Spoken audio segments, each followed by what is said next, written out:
Hey folks, thanks for joining us again. This is episode 2 of our summer series with Martin out, where it'll just be me and a DAO operator, DAO founder, or otherwise Web3 involved person having a quick conversation. So today's conversation is going to be with Jeremy Akers. He is a super talented facilitator and organizer who is going to walk through the best practices for DAOs from Liberating Structures, what he's building across the DAO ecosystem, and what you can learn in terms of patterns that already exist inside of agile frameworks and other practices that if you're looking to start a DAO or if you're looking to basically increase the operational efficiency and competency of your current DAO, you'll have plenty to learn from. So thanks for joining us and enjoy the episode. And please remember to rate us and subscribe. Thank you. Hey, Jeremy, thanks for joining us today. What's up, Jahed? Thanks for having me, man. Well, we like to kick things off usually by just asking you to tell us a bit about your story. Start wherever you like. What's the story of Jeremy? I mean, I don't know, man. I'm just a fucking dude. I grew up in the West Coast, in the mountains and across the water from Seattle, Washington, Pacific Northwest. I spent some time in LA, and then I moved out to the Netherlands in 2009 when I met a beautiful girl and decided to rush headlong into the unknown with very little certainty and security and just see how things went. And was around there for 6 years and decided let's chill and stay. And now I'm dad. Fatherhood for 2 kids named Isa and Lumen. That are the raddest. Same here. To a human named Sarah. Awesome. And so, and then on the, I guess, I hate this word, like the professional Jeremy, but really more like, tell us a little bit about the story of your work. What's the kind of work you've been doing over all these years? The shit I've been up to, for real. I started off in sales and account management because I realized I could make a living by talking to people. And that was just, I can do that. I can do that now. I don't have to go to school to do that. And then at some point I bumped into a startup. It was guy 6 in the room. And we were trying to build a product around anti-piracy software of all things. And that's the day I discovered product development and that it's way easier to build things that people want than it is to try and hustle people into something that they don't really fucking need. And so, yes, absolutely. Yeah. And so that was a lot of fun. It was a real big learning experience and whatnot. But since I don't really do this technical thing, I do more of this blah, blah, blah thing. I figured that I could be of service to that purpose of building things that are worthy through the sort of Scrum mastership and facilitation route. So I'm sort of I do my best to set the vibe and to hold on to a line of inquiry that leads us towards productive outcomes. But at the end of the day, it's just about trying to skew the playing field so that we can hit it more or less a hole in the one. And a hole in the one. I don't know how that game works, but no golf metaphors, but it's fine because you don't know it works, which is perfect, right? So it works out by my rules that I've literally just established on this call, my anti-golf rules. But anyway, so that's interesting. You've been doing Scrum Master type work, facilitation. I think that for folks who are not at all involved in technology, they're like, what in the hell is a Scrum? That sounds like a rugby term. So can you tell us a little bit about what that is and what facilitation as a person in that context is? So I'm just going to try and keep it super high level. So there's this thing called the Agile Manifesto. It's bad as a motherfucker, right? Where we prioritize individuals and interactions over processes and tools, working solutions over extensive documentation, customer collaboration over contract negotiation, and responding to change over following a fixed plan. By the way, you're one of the only people who's probably been able to that page hasn't changed in 30 years. So you recited all of it from memory. That's nice. It's just there, man. It's just there. And so that's super abstract maybe for some people. What does that mean? And there's a bit of a paradox and a wink in there, right? It basically means individuals and interactions, we've prioritized that over processes and tools. And I might rip that open and tear it to shreds to make it more legible, which means we only want to pick processes and tools that act in the service of individual and interactions. And if we can do that, we will tear it up. we are about to go on like a huge tangent, but like I'm gonna try to stop us. But basically, one of the things I had a 10-year career in product management, and so every product person sidles into that product owner role. And first of all, the fact that there are roles in agile drives me nuts, and I hate how there's certifications and like titles Yeah, and these rituals and processes. I'm like, this is nonsense. This is not at all the totally. spirit of what agile first was. And now it's this really weird thing with, you can't see our video, but I'm making all these Yeah. essentially, little gestures and witchcraft, but nothing actually. Witchcraft is actually useful. Let's not even apply that to agile. Yeah. But like, Yeah, it's become a lot about like cover my ass bullshit. And yeah, so like absolutely. say that you've checked the box and not have any concern at all about what checking the box means or how you actually check the box well with care. Right? Yep. So if I remix a bit of what you said, essentially you spent, quite a bit of your life thinking about how humans should work together, how they should value and prioritize the things that are out there that they could do together, and then make decisions about how to kind of ship those things together and stay on the Yeah. same page. Yeah, more or less. I mean, I would look at it as like one big catch-all of like I host the dialogue that allows us to discover questions and to answer them. Perfect. And that can encapsulate a lot of things. Cool. And then, so how did you end up, I think now you're kind of involved with a couple of things, token engineering commons, possibly common stack. I don't recall, but GravityDAO. How did you end up in this whirlwind chaotic space that we all Yeah, share in Web3? exactly. To the maelstrom, the eye of the storm, with Regens Unite. Well, that came via the specific toolkit that I've used to sort of blaze a path through whatever we're talking about this career thing, and that's liberating structures. So, in contrary to like the certification route, liberating structures are an open source or a toolkit or repertoire of 33 different sort of really super stripped down, simple facilitation techniques that like my 5-year-old can literally learn how to use. And when we stack those, and I basically have a hypothesis, and that is your DAO needs liberating structures. And that is, if you're going to try and decentralize agency, decision making, and action, then it helps to have a tool that helps distribute cognition and create little hive minds that help you come to those complex decision points of immense uncertainty that we have to discover together. Got it. And so that's a great space to dig into. I know like you don't just jump in and, learn. Of course, it's simple. Like you said, you're simple enough that your 5-year-old could begin to facilitate interactions between themselves and their friends, right? But basically, tell us a bit more about liberating structures itself. How did you become aware of it? How did it play a hand in your background? Sure. So when I started, and I made a pivot from product development, from sales into Scrum Mastership. And at some point, I had been doing like Scrum Mastership long enough on paper that meant I was a real badass Scrum Master, even though I was just a dude on a team trying to help us solve for whatever the fuck. And so somebody decided, hey, you'd make a great agile coach. And I don't really know what that meant. And so they pulled me into a wild adventure. I got to hang out with a name drop, Ari Van Dennekum, one of the co-authors of the Agile Manifesto for a good hot second. Awesome. And they threw me at cross environment, sort of like coaching and enablement. And I had no fucking clue how to do that shit because I was always just a guy on a team.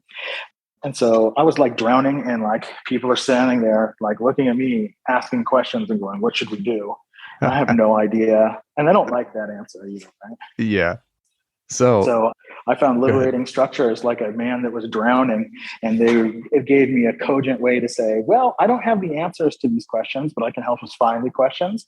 And I can give us a structured step-by-step process that can help us come to answers together in a pretty straightforward way. And that sort of return on time invested just has an incredible vibe when you can like increase the flow of energy and information. Like that's all right. You can look at time and it can just fly by in this sort of flow state. Yeah, that's kind of the key thing I've always heard about it as well. Can you tell us a bit, you mentioned it in passing, but there's there's 33 methods there. It's a way to facilitate things. You yourself found it when you were drowning as an agile coach. what was it about liberating? How do you describe liberating structures to other people, and where do people go to actually learn about it? What's the kind of first piece when you say, "Hey, Jeremy, what is liberating structures?" And you're like, Yeah. "Well, Liberating structures have this unfortunate quality that they're much easier to experience than they are to explain. So yes, it's way easier to like put people in an experience of liberating structures and then go, all right, how's this stuff work and feel, and how might you use it, than it is to like sit here and jaw on about it.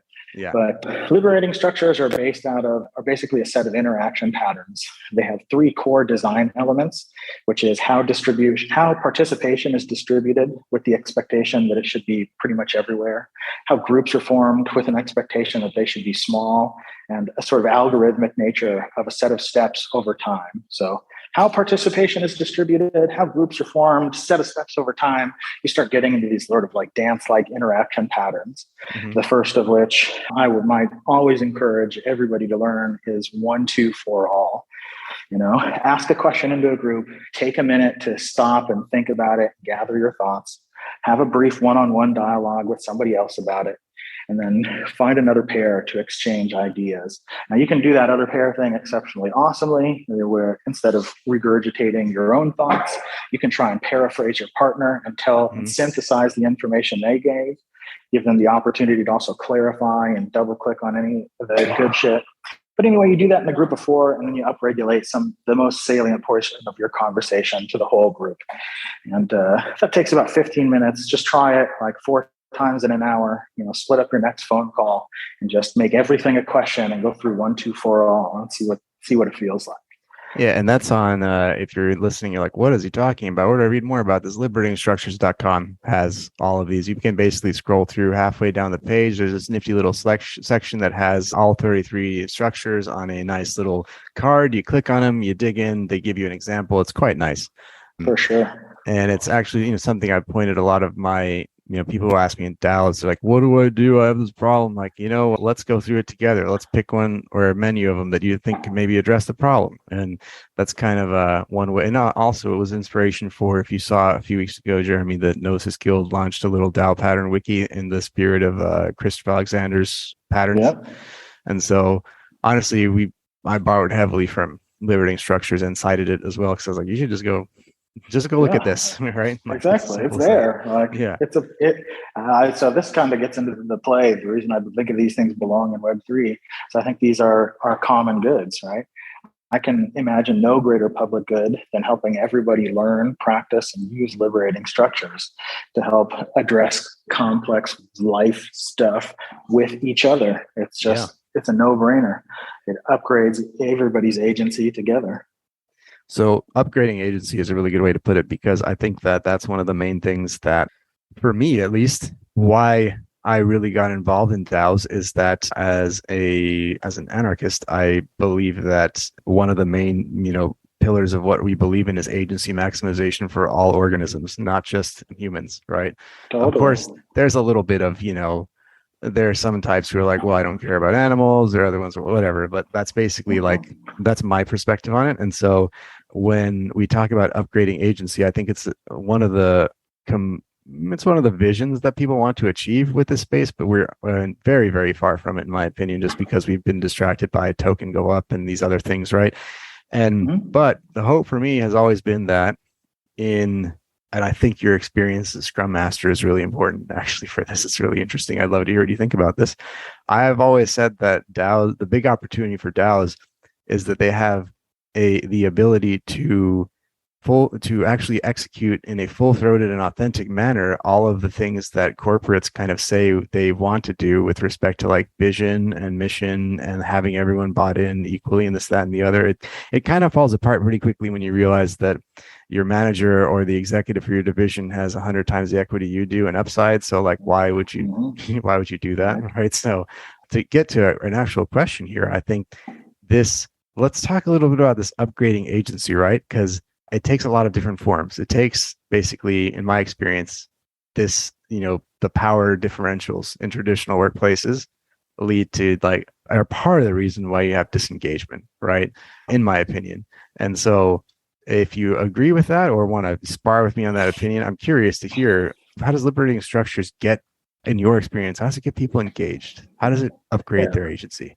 So there's a question behind the question that eludes me that really has more to do about why we fuck up. Yeah. And I mean, you evoke the power differentials for sure.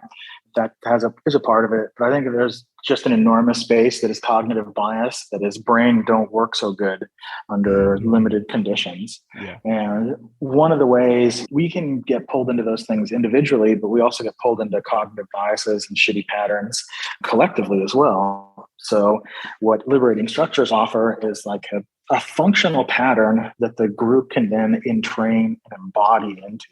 So rather than like, here's an idea, here's some conceptual information, liberating structures are procedures that you can just pick up. They're a collection of psychotechnologies. If you hang out with the Vervaeke and those nerds, they are collective psychotechnologies that help us actively design and engage in collective metacognition.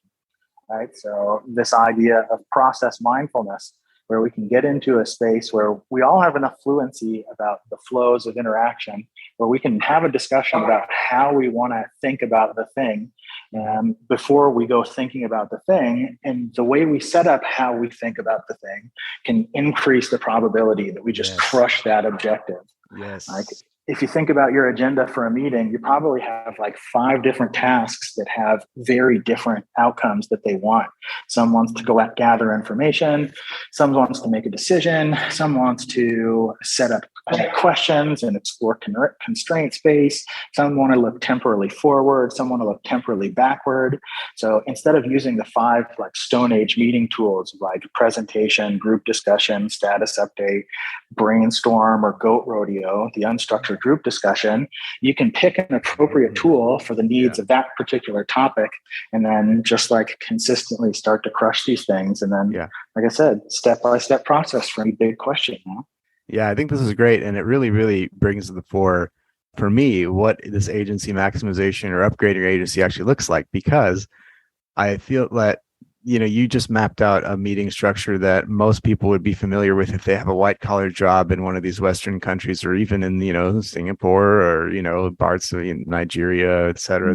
This work culture has proliferated, and most people are kind of familiar with that. Let's do our check-in, let's do this, that, and the other. And there's probably a manager who comes in and structures it this way. And really, the key insight I've seen from Liberating Structures is that it offers a way for you to say, well, if we didn't have someone telling us what to do all the time, how would we structure this?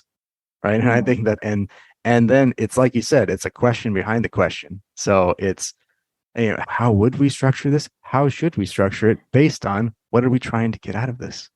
Exactly. Right? And then once you have a repertoire, you can actually answer that question, right? And just the exploration of the question is already like an infinite win to make any decision, rather than to just roll on autopilot. Already just like puts you head and shoulders above the competition, so to speak, if you want to look at it from a scarcity perspective.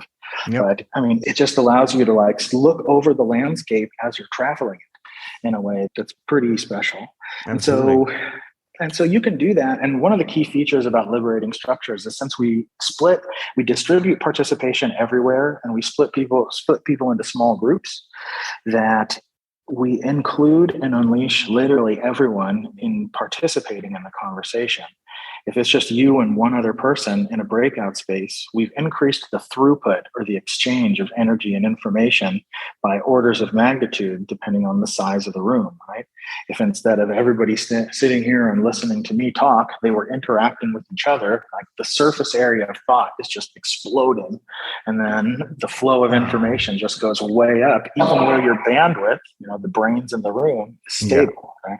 You're giving me some ideas for my Shelling Point talk right now, actually, because Shelling Point is moving to, they really want to do more unconference type facilitation and workshops. And this would just, I could literally just turn the existing themes I have into a liberating structures, actually. Amen. That's the game. Yeah. You want to stay in this room, it's really for this, and, you don't have to leave. You could choose, of course, this is an unconference. You vote with your feet.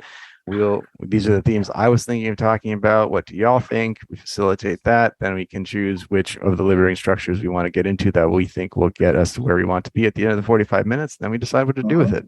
That could be very Exactly. fun, actually. It's sick as shit. I mean, it's a lived, agile, embodied experience, right? It's Yeah. not like a bullshit training. It's like, hey, we're going to actually do the thing on the spot Yeah. right now. Yeah, And absolutely. And I think that's a good little segue into so you have LS DAO, you're involved with token engineering commons. How have you been using liberating structures within DAOs and this Web3 context? yeah, so I'm really exploring that opportunity that, like I said, all DAOs need to learn liberating structures. I started off with GravityDAO within the token engineering commons just because their transparency is fucking mind blowing. With all the calls uploaded on YouTube, it just enabled me to like literally watch the whole community for like a hot second and like decide which working groups were the place. And then I just walked in and said, okay, I belong in Gravity. This is where the work I'm doing makes the most sense. Since what GravityDAO is doing is sort of satisfying Eleanor Ostrom's principle around making sure that there's dispute resolution available. I'm helping to, do the bad work of creep scope because I think dispute resolution is awesome, but let's build trust at the same time, prevent it. Well, absolutely. I think like the dispute resolution thing is very important because, there doesn't it depends on what level of society and interaction you're talking about, but dispute resolution doesn't really exist in I guess you'd say, basically what I'm trying to say is the police are not in conflict resolution. Right? Yeah, exactly. Right. Yeah. All right. Those tokens, my wallet. Like you need to, exactly. You need to have some other way of saying, how do we deal with this? How do we decide what damage has been done? How do we make a person or a group of people whole? And how do we, if we want to, have a route to, either rehabilitation or re-inclusion for the for people who have messy work yeah, exactly, the messy work that is reconciliation. Yeah, because you can't just, that's one of the things, right? It's for what I always say to people when they're like, oh, you're an anarchist, you don't believe in laws. And I'm like, no, because we're really just actually outsourcing our own responsibility to laws and hoping for the best. Right. And and we've seen what that does: mass incarceration, destroying families and communities, not victims, not actually even being addressed. Snake eyes. Right? Next role, next player. Exactly. So I would like to see something that even victims would say, I feel better about this. Totally. And so that's kind of the work of like space convening, right? Just to provide context for people to get their story out and feel like they've been seen and heard.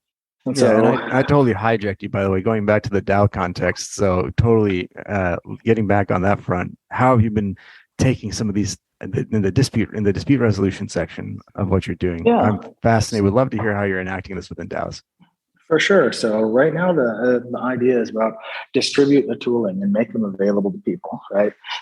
Since we're sort of starting off on the very, very beginning, the sort of phase that is gestation, like everybody, his ability to use, practice, and learn liberating structures is sort of capped by their ability to get out of this phase of gestation and come into an active phase of birth.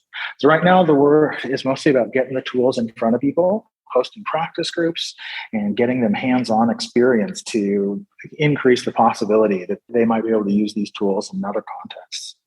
Got it. And who are some of the DAOs that you've been working with on this? Yeah, so there's Gravity in the Token Engineering Commons. There's Aragon, hosting a whole bunch of like in-person action and community support work through the Refi DAO and Regens Unite, of course. That's my native squad. We're trying to put together an exceptional relational field so that, we can just have very, very fertile ground to sort of plant some seeds, and exchange, care, insight, hopefully wisdom together. And so before we jump off the dispute resolution topic too, this is a tool for intra-dispute resolution, inter-dispute resolution, or both? So the way I would look at it is what we're trying to do with liberating structures is actually increase the sort of lubrication of communication, right? Mm-hmm. So to give everybody by using a liberating structure, I can give everybody like an area of effect upgrade, like an enchantment on communication skill due to the structure. And so that context helps carry the load to get information that normally doesn't have an opportunity to see the time of day, to get that out and sort of on the table so that we can start to wrestle with it. There are some particular structures that are really great for specific sort of interventional work in terms of dispute resolution. The eco cycle is always phenomenal, but the most accessible, I would say, is liberating structures. In most dispute resolution situations, we're looking for, we turn things into a zero-sum game, and how is it that A or Z? So if we can put those into some form of paradoxical relationship through the use of a wicked question, which is, how is it that we both A and Z at the same time? And that just opens us up to a whole nother layer of complexity and nuance that has to integrate both needs and desires. And so that's something that you can use individually as a group to help understand your situation, but it definitely helps in the space of like either or thinking to really cut through that and go, oh, no, really, yes, and how is it that we respect what you care and appreciate while also not abandoning the values and principles of a counterpart? Like, what if we can take both of these things really seriously and how to hold them into a creative tension together rather than destructive? Got it. And I think when people look at this and say, hey, well, I'll give you an example too. And Prime, I run marketing with a really talented, amazing group of folks here. And I used to I say it, I say running in marketing, so like, oh, what do you do there? I'm like, I run marketing. But honestly, it's at this point, I'm completely secondary to it. Like, I still actually produce a lot of our stuff. I write things, I write the articles, I write a lot of our deeper dives, but the team behind it that's in charge of like, who needs to see it? Where do we get it to? How do we do it? Like, people come in like, how do you guys do this without anyone going, you need to do this, right? And I think that's the key thing for people who are out there going, what is this whole DAO thing about and how does it work? It's like, well, when someone tells you that it turns out you don't need someone else to tell you what to do, that's not the first time. You knew that, right? Like, you already knew that, right? Exactly. And so then if you can find it, there's a little portion of you that's really pissed off about people telling you what to do, right? Yeah, exactly. You already knew this. And then when you wake up to it and you go, wait, I already knew this. How do we decide what to do now, right? And for me, that's really where I think when I've turned to LS, that's really what's helped us, kind of get going, is to say, well, what is the real structure of the problem do we all agree that a problem exists? Great. Which one? Let's pick a pattern that we'd actually use to address this. Did it actually get us there or not? We do it. And this is the hard work of actually organizing ourselves, right? Because it's easy and often quite wrong for someone to come in and say, well, I've had all the important conversations. You just need to do this or shut the fuck up. What you need to do is... Yeah, exactly. And in my experience so far, it ends up being more correct, or at least correct more often, more of a hit rate if you actually do it this way. Mm-hmm. Has that been your experience as well? Yeah, I mean, there's a challenge that, we're all sort of like greedy, stupid, and short-sighted, and like are thinking with all of these biases again. And we think that we are dealing with regular problems you can just move directly to. And sometimes we are. Like, you can just see a thing and know a thing and then move immediately in that direction. And then yay, dopamine. But for a lot of situations, we run into obstacles, moving immediately towards the intended solution might lead you to a dead end, which you're going to have to back up and retrace your steps and move around to get to. So having a way that can help you do that in a way that feels sort of both elegant, stupid simple, and fucking fun, really just lightens up the old performance anxiety. It just becomes a different thing when we are just forming a distributed cognition that is handling the situation, and that your information and my information are helping us all to re-aspectualize and upgrade a higher resolution map of the relevance relationship with everything.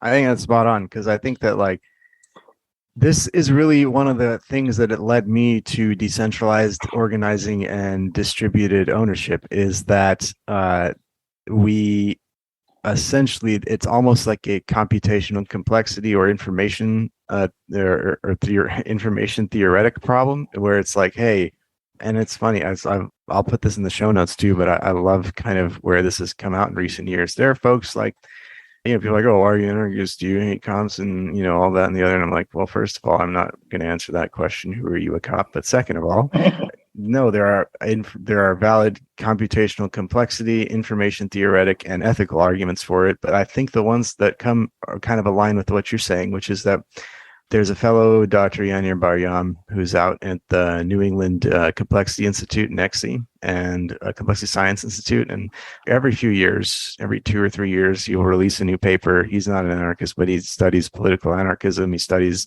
hierarchy. He studies information flow through organizations. And he published a really great paper, which I'll put in the show notes. It's I believe it was The Inherent Disorder of organizational complexity or something like that.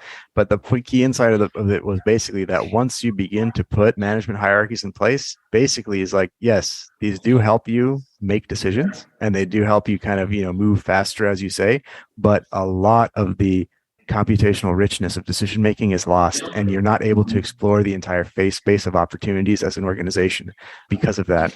And one of the major things that when you talk about cognition, upgrading our cognition, I believe that's basically an argument for that. If you can get more people to become more involved, to open up, to understand and become engaged and understand that they have a lot of value to provide for this thing that we're building together, and then you give them a way to channel that, you're going to have a more complex organization, and that's actually good.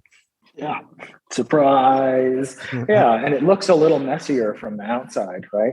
Because it's grappling with a different dimensionality in terms of complexity. Like it's got all of this breadth and all of this depth. And that might look like at the core of this beast, it's not going very fast.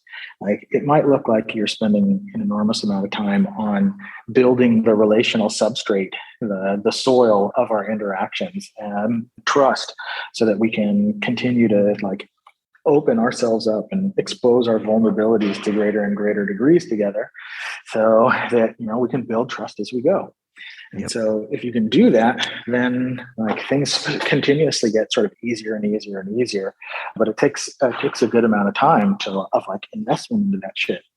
And the funny part is not all, it takes a continuous reinvestment of that time in relationship. It can't just be like, oh yeah, we took the time we did our offsite, we came together, we cried, we hugged, and then we're good now, chest bump and go on and do your thing. No, you're going to have to every now and then, on a cyclical basis, ideally, ritualistically, go to the parish, go to church, man. Exactly.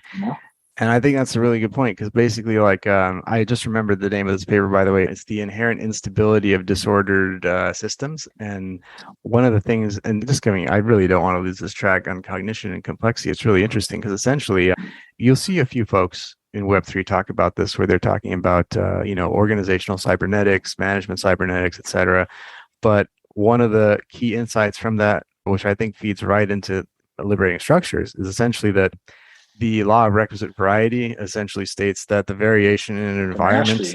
Yeah, exactly. Ross Ashby back in the day, right? And basically, in a super simple way, not to get into any of the math, it's basically that the variation in an environment, in order to deal with it, you have to have at least as much variational states, the internal state of the governor that has to actually go through that environment. So if you think about it as a management hierarchy or an organization, what you're essentially doing is saying that guy is going to make all the decisions, and you're hoping that they can build an organization as complex as is necessary to navigate a business landscape or a supply chain. Individual circuits. Exactly. And the way we manage it is we go, let's put more people in I'm going to hire more directors, director there, director here, director there, director there.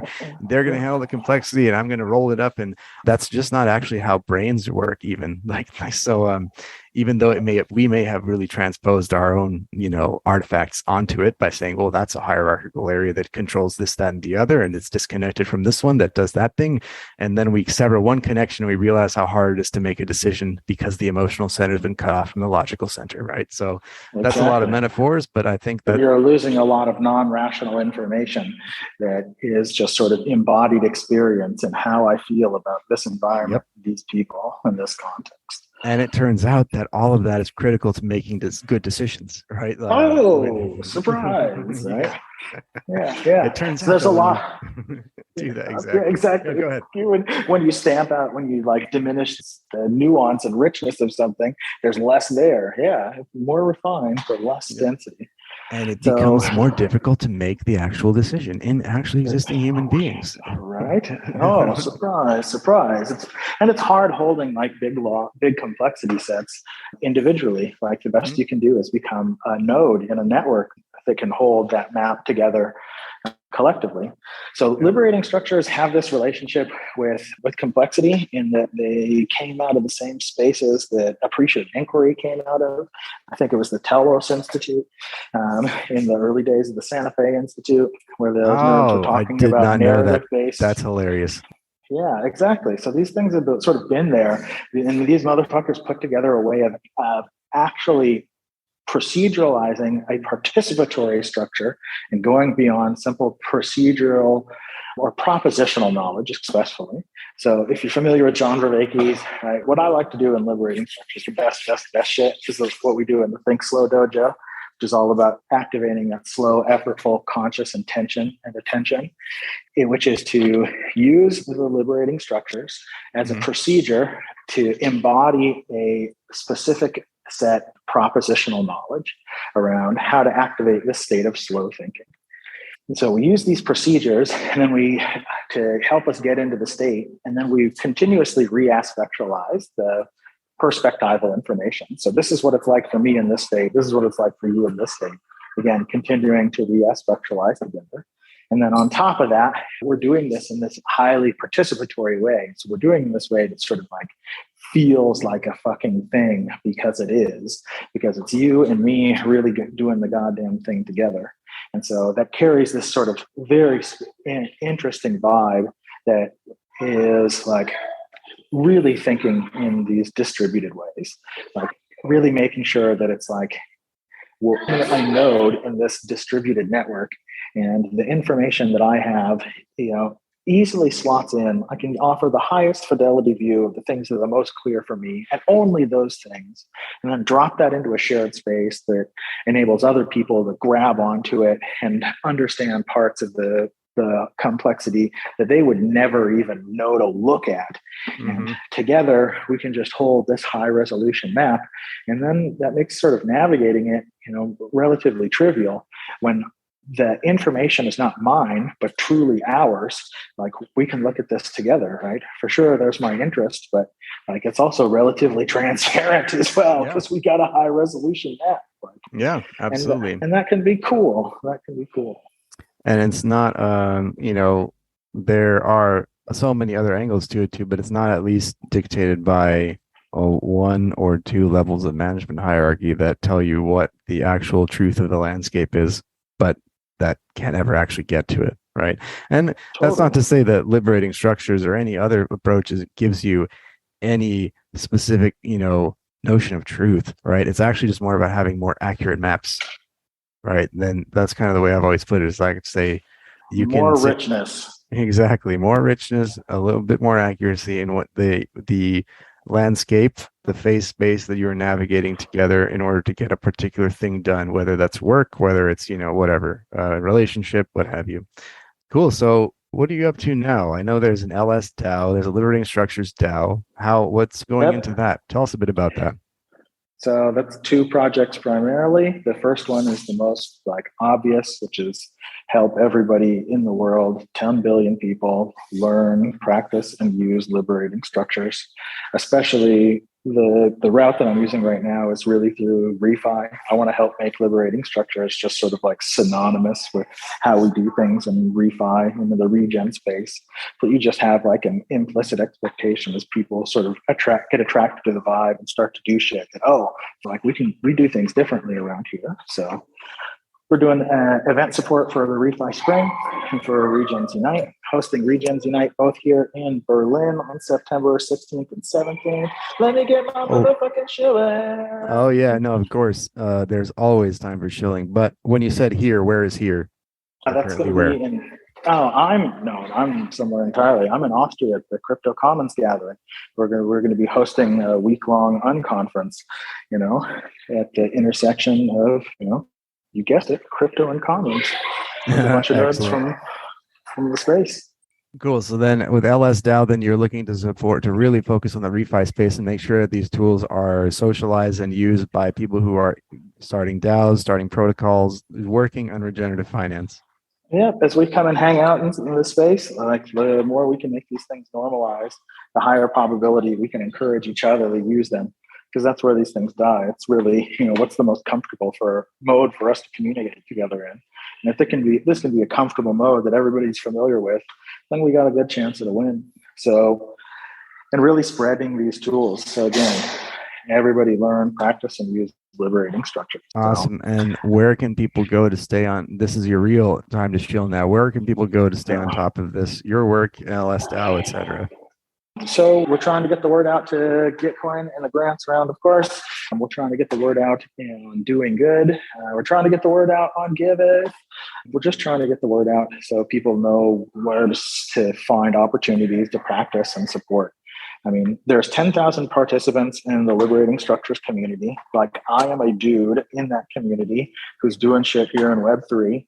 But there's 10,000 participants spread out over the globe, split into like 200 different practice groups. So there's a shared calendar where you can go and find a drop-in practice session to experience these things for an hour and a half, and then take something home and go out and use it.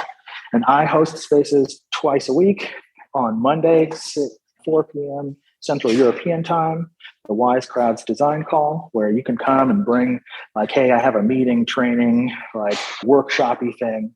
How can I use liberating structures to attack that thing? We'll give you advice and give you some stuff that you can go do your homework on and go execute and deliver. And then we host the Think Slow Dojo, which is a more reflective space where we try and get into this like high flow state of distributed cognition, because that we look at as like a sort of skill set and a familiarity space, just like playing your scales. Like, we want to get a reps in so that we can drop into exceptional conversation. And then on Wednesdays at 8 o'clock Central European time, we're doing a come give and get help session for the refi space. It's for the organizers of refi spring events, but anybody who's got working on anything should come and fucking hang out so that we can just give and get help to each other, like completely cross transversal DeFi regeneration. Just come, go hang out, and I will help create a little hive mind of people that'll help give you advice on whatever that thing is, or check out this thing you're making. Awesome. Thanks a lot, Jeremy. I think I'll follow up with you too to make sure we get all of those events into the show notes, and we can start making sure that people know where this stuff is and promoting it. Awesome. Thanks a lot for your time. Oh, thank you very much, man. RegensUnite.earth, motherfucker. Come hang out. Oh yeah, there you go. And I've been to one Regens Unite event. I believe you guys did one in Amsterdam. It was awesome. It was definitely one of the best sessions with the Taoists. So I highly recommend. We hung out, man. Drop into the vibe. Amsterdam and Berlin on the calendar for September. You heard the man. All right, thanks, Jeremy. Shakalaka. Good hanging out, Jahed. My girl gave me a boat.